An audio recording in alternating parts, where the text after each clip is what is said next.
co-hosting with you, and I'd like to welcome everyone who has joined the call. And yes, I'm excited. All right, thank you so much. And just to officially open the call, thank you everybody once again for having joined this call. My name is Thandeka Khumalo and I am the Senior Executive. Wow. I just nearly took the title there. My name is Thandeka Khumalo and I'm the Senior MPC Advisor. Today with me, I have the Senior Executive President Team Member, Novisa Vonkolo.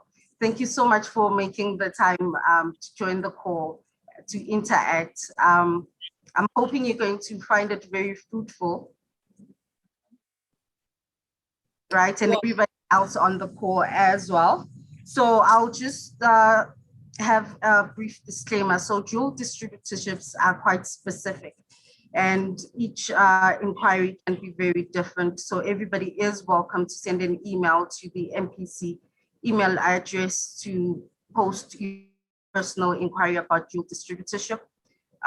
Just about the call, everybody please note that you're currently muted and please reserve your questions for the last part of the training. We have a chat function that's currently active. Recording in progress.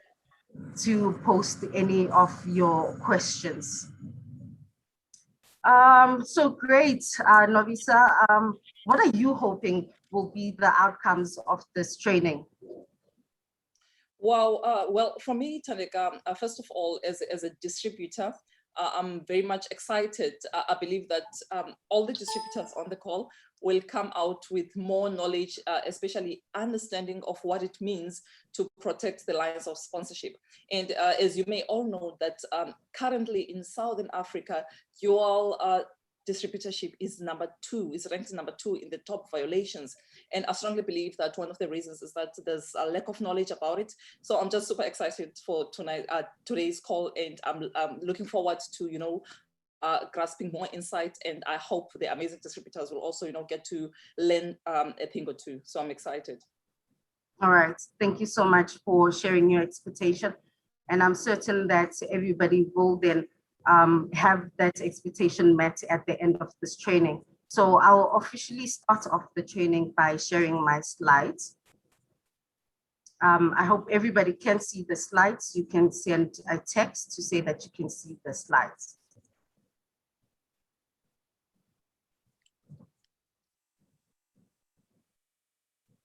Okay, so our training today is about protecting the lines of sponsorship. On this first official slide, we have the definition. So protecting the lines of sponsorship is key to maintaining the integrity of the Herbalife nutrition sales and marketing plan. Because members work hard to build their organization and actively support their teams by providing training and motivation. It is important to understand and follow the rules when completing an application form. I'm just trying to get to the next slide. Okay, so 1 membership per person. This is one of the rules. Just to go into detail about what the rule says, individuals may have and may participate in only 1 Herbalife nutrition membership under 1 sponsor. This applies also to your spouse or partner. As a member, you can only participate in activities that develop your own membership, including retail, promotion, education, and training your team.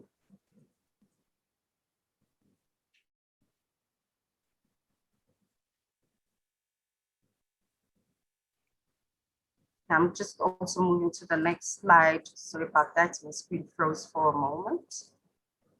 Married couples and partners. Married couples and partners can have or participate in a single membership. They cannot sponsor each other. Therefore, a couple must sign a unique membership having only 1 sponsor. The exception of this rule is when a member has supervisor status or higher in the moment of marriage or being in a relationship. If they have not reached supervisor level, the couple must resign 1 of their memberships. So Novisa, I know you have a bit of a personal story that you can then share with us, especially when it comes to this particular exception that I just read out now, which is the exception to this rule is when each member has a supervisor status or higher. Can you please give us a brief of how you have been running your business personally? Thank you so much, Tandika, for that. And I love the clarity that you've brought, because a lot of our members, especially the new ones who are signing up, I'm not sure if the other distributors have experienced it. This it's good and fine when people, choose to do the business together. But for me personally, especially on the exception, I'm just going to make an example with, my own case. I actually got into life partnership with my partner when we were both at 50%, which is a supervisor level and above. And he's actually 3 levels, in my organization. So then that means then, because we got into that life partnership while we're both at 50% as supervisor, as Tandika has nicely explained, it means that we get to keep our individual memberships. So I feel and I believe that it's very important, especially when the new guys, they're signing up or they want some information, or sometimes as sponsors, we don't have all the information, and we don't read the book. But when we get stuck on cases like these, it's very important that we seek clarity, and the best people that we can contact is the company itself, which is the MPC. All right, fantastic. No, thank you so much for sharing about that and just explaining this exception in detail. Just moving on with the slides, you will see that married couples and partners, right? You have those green ticks and the X, which has the right tick. There we need to pay close attention to what this states is that the members cannot sponsor each other. So this is very important when it comes to this particular rule. And then I'll take a moment to move on to the next slide. Here we have the period of inactivity. Briefly stated, it's called the POI. So members who resign from the membership must wait a minimum of 1 year, known as the period of inactivity, before joining or participating again with a different sponsor. For members at World Team status and above, the period of inactivity is 2 years. Period of inactivity, or POI, it is not required to sign a new member. Okay, I'll just go through that again. So just to go through this slide again. So the waiting period for members who are below supervisor level is 1 year.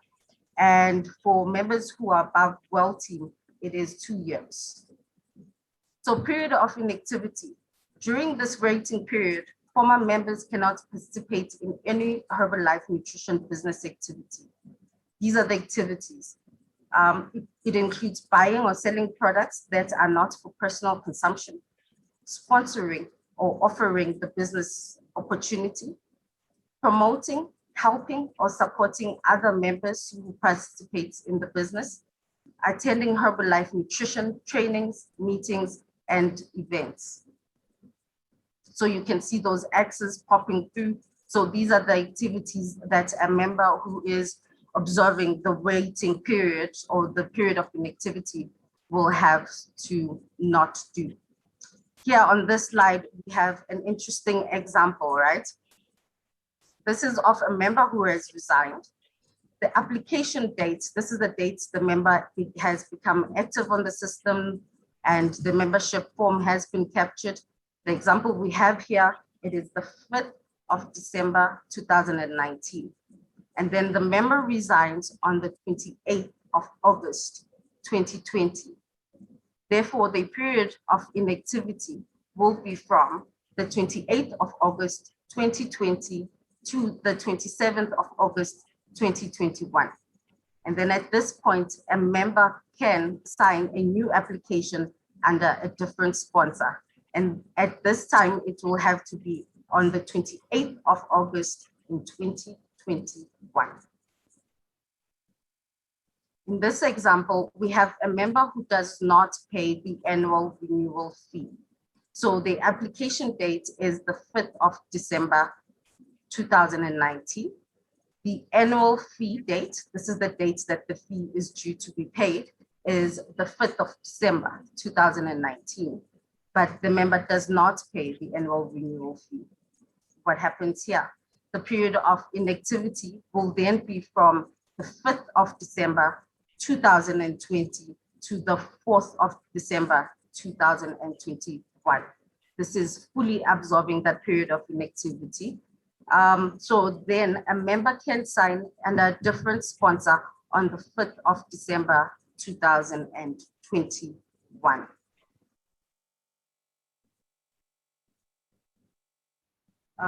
So yes, so those were the examples with regards to the examples of scenarios that can occur. And those are very detailed informations on how the period of inactivity is calculated and the activities that a member who is currently observing the period of activity that they cannot participate on. On this slide, we have become a member again. If a former member requests a new membership, he or she must notify Herbalife Nutrition at the time of the request and provide the old identification number. If you are sponsoring, I'll just go back to the previous slide.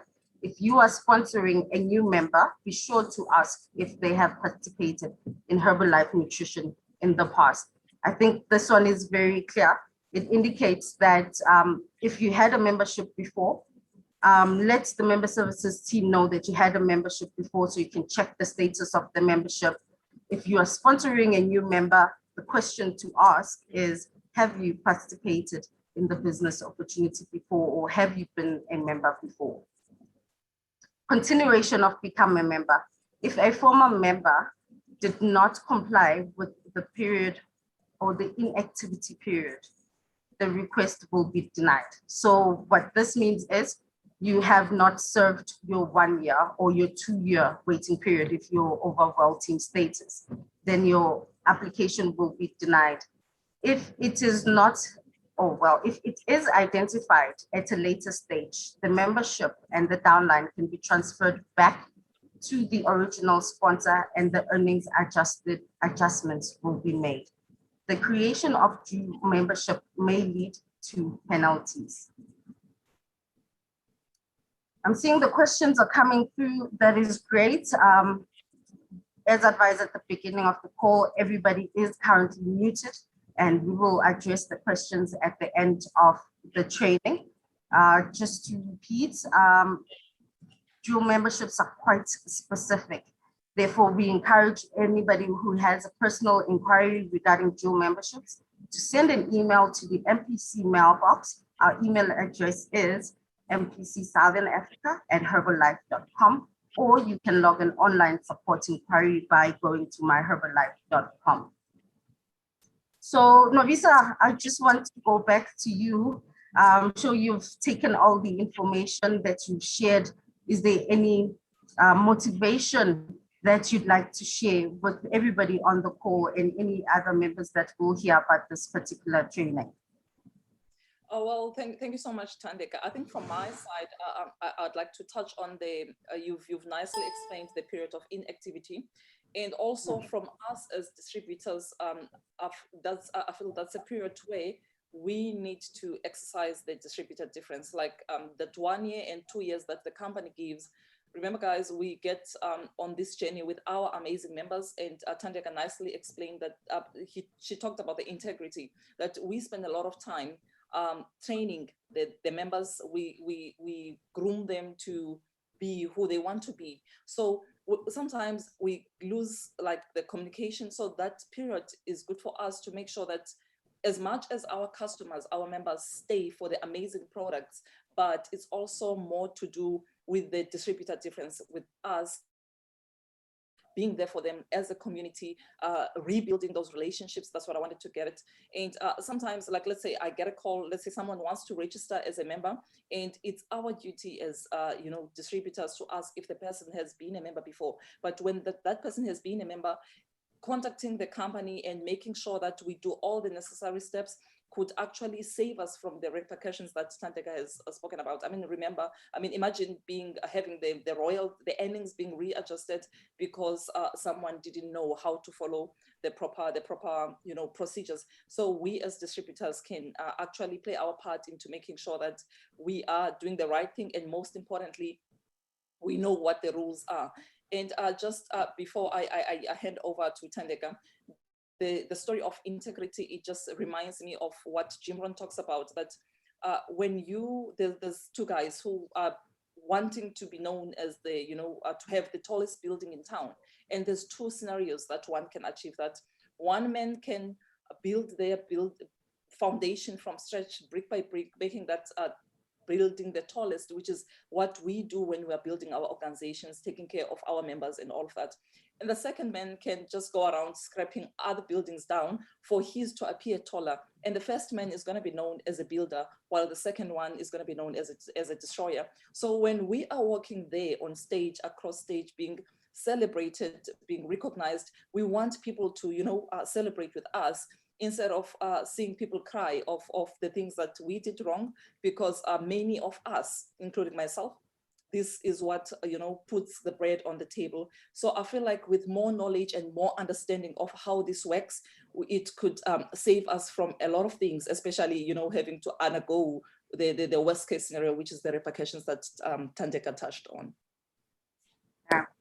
Well, thank you so much for sharing that brief motivation and sharing your perspective as a member when it comes to this particular set of rules. So in this slide, what you will then see is these are the rules related to protecting the lines of sponsorship. On the side, we have a picture of the rule book. This is book 2, which you can find in your HMP. Whenever a member signs up, they get a member pack, and then in the member pack, you can find book 2, and book 2 is called the Rules of Conduct. It then has all these rules that you can see on the slide. So with reference to rule 2.1.2, it speaks thoroughly about dual memberships. 2.1.4, it's married couples and members who marry.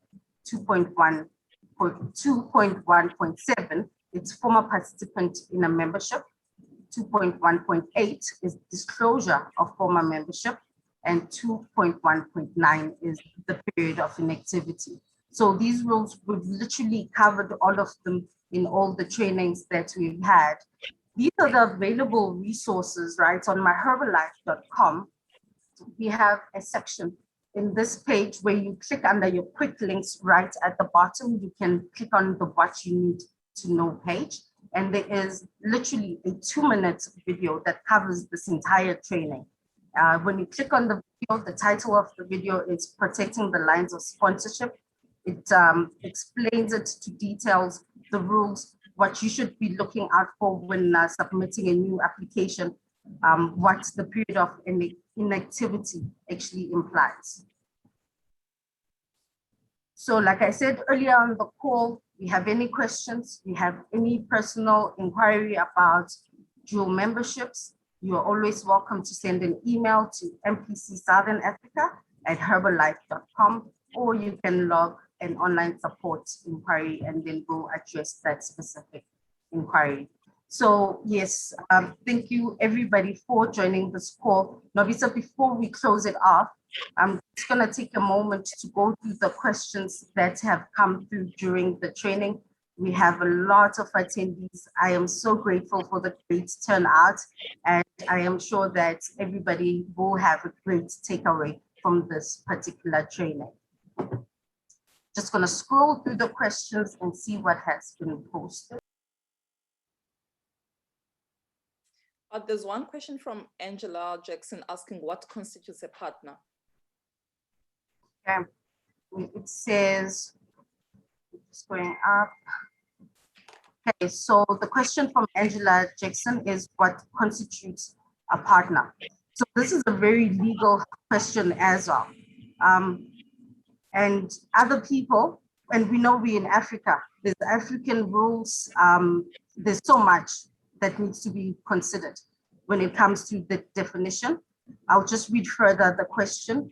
We know what a married partnership is, but what constitutes a partner. This has caused a problem in my organization because it has not been clear. So one of the other rules that you can find in the rule books are rules about life partnership. When you go into the rule about life partnership, it indicates that when you add a life partner, it is for recognition purposes only.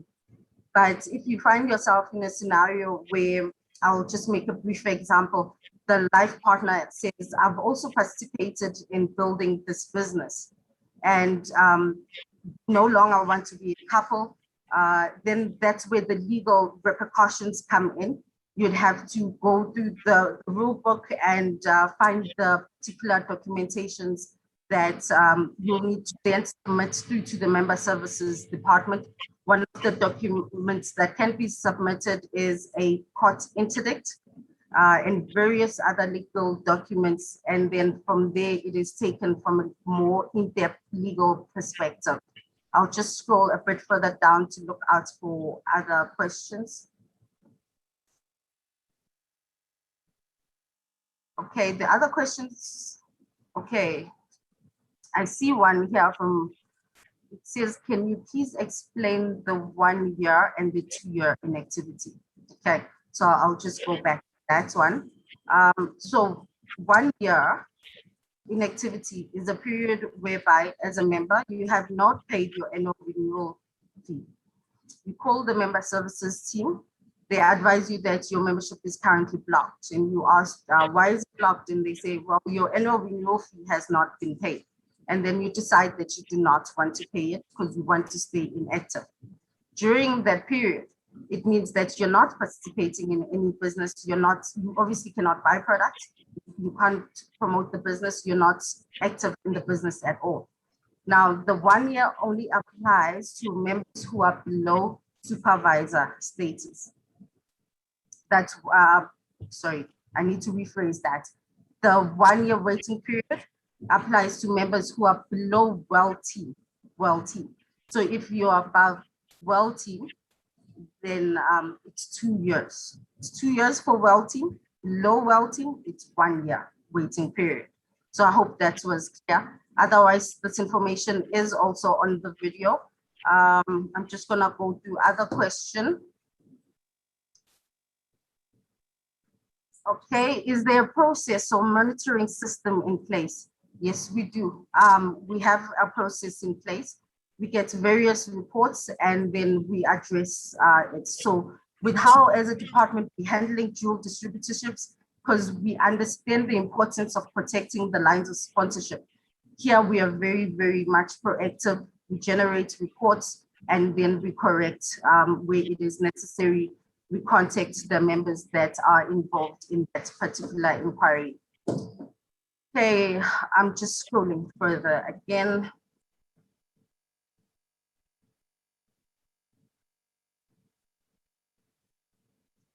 Okay. I see a question here. If somebody joined years ago, maiden name, got married, now signed her husband, is this in line with the regulation? Okay. Okay, yeah, we'll have to look at this one specifically, because then we'll have to know when you were particularly married, look at the dates of when the application was submitted. I'm just scrolling a bit further down to check for other questions. Tanika, would you like me to help read out some questions? No, I'll handle it. Thank you for the offer, Nobisa. I have this question that I'm currently having my eyes set on. It says, can one have a dual membership with a friend or family member? Okay, so no, you can't have a dual membership with a friend because just as the question indicated, dual memberships can occur when a member, one person, that's me, Tandega Kumalo, has two memberships on the system. And they've submitted the same ID, everything. It's just one person having two memberships, or it's an individual Talia Kumalo is married to somebody else who also has a membership, and they were both below supervisor level when they joined into that particular partnership. I'm just going to scroll a bit further down to pick up other questions.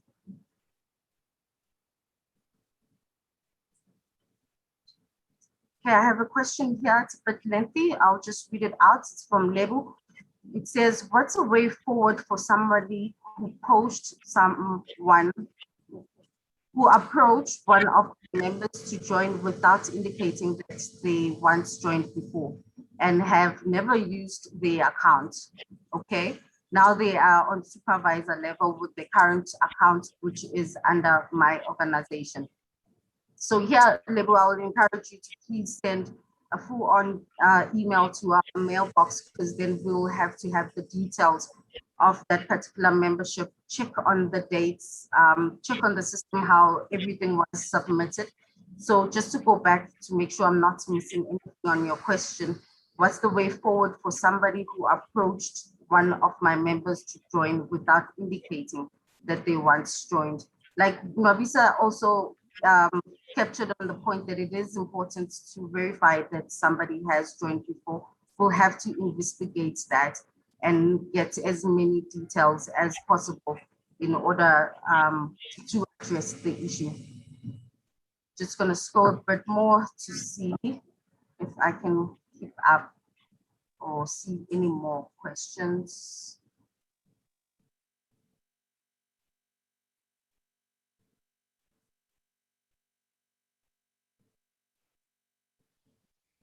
Okay, so I'll just read Virginia Chapete's question. It says, what should be done if married couples have sponsored each other because they didn't know? Okay, so here we'll have to follow the rule, very specific, the rule. It's in the member pack. I'm trying to find the best way to say this.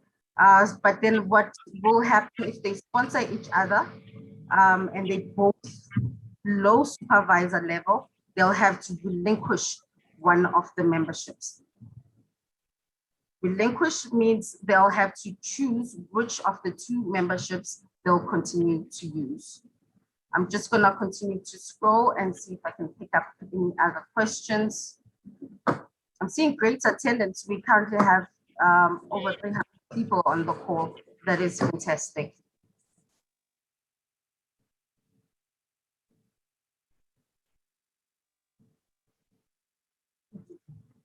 Okay, so the question from Beth, it says, when does the effecting of penalties backdate to considering these rules have been broken? Okay, so there is no specific timeline. It's based on the activity from the time the membership was active. So it's not in a case whereby we're seeing that you joined in August, the 5th of December, 2020, and then we pick it up that you have a dual membership on July 2021, and then there's going to be a break. It starts from the moment the application was submitted. Okay, I'll check this question. It says, what happens when you signed under someone before marriage and later you became married? So it's before marriage. In this case, it is fine. You're not breaking any rule. You can both operate under your individual membership IDs.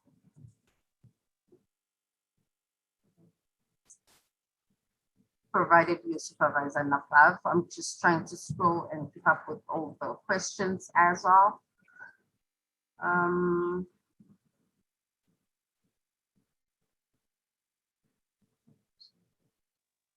Okay, I have a question here for Ntabeleng.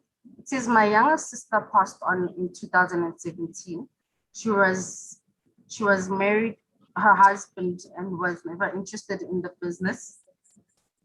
Now her kid stays with my mom. Can I have claim of the membership or move her members to my first line? So this is specifically a member services inquiry. What Ntabeleng is asking about is transfer of membership. Now, with transfer of memberships, there's specific rules as who the membership can be transferred to and the relation. So you can log an online support inquiry where sending the particular member ID, they might request that certificate, and they'll then get back to you.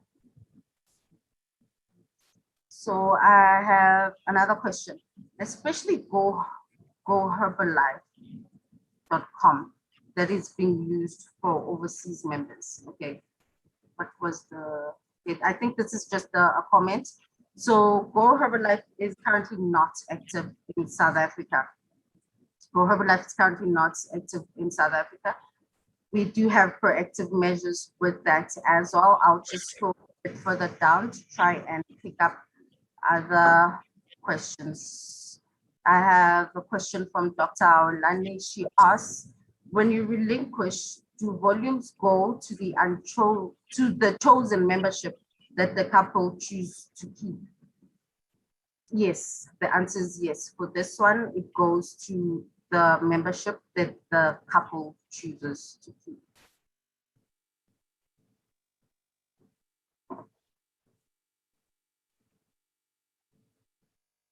I think this is a great training session. I'm seeing the most questions we've ever had with any of the previous trainings. I've covered most of the questions. I've literally covered most of the questions. If your question was not addressed, or if you have a particular inquiry, do send us an email, and then we'll address your particular inquiry. Novisa, I think we've covered all the slides. We've gone through to the last slide, which is the thank you slide. Any parting words or any information that you'd like to share with everybody who has joined the call, and how have you found the training? Have you met your expectation that you shared at the beginning of the call? Thank you so much, Tandeka. From me, actually seeing the questions on the it's very, how do I put it? I like the fact that these questions are coming up because a lot of distributors, these are the things that they face every day. And sometimes even the leaders, it's questions that they can't, attend to. So I'm happy that MPC is actually, giving a platform for us distributors to ask these questions and know from the word go. So if, let's say, there could be a way that all these can be, answered to, and all the distributors having a clarity on everything going forward. Otherwise, I'm happy about the turnout of the session, and I feel I'm grateful, first of all, to the company to have this on, and I believe more aspects are going to be touched on besides just projecting lines of sponsorship. So I'm looking forward to learning more from other sections. All right. No, thank you for being a great, I don't want to call you a co-host, but thank you for partnering with MPC to provide this training to all our members. And thank you to everybody who has joined the call. It's a Friday today, so I'll wish everybody a beautiful and fantastic weekend. Thank you once again for joining the training. A beautiful Mother's Day to all the mothers out there. Oh yeah, of course. Happy Mother's Day for Sunday. Enjoy the spoils. Bye, everybody.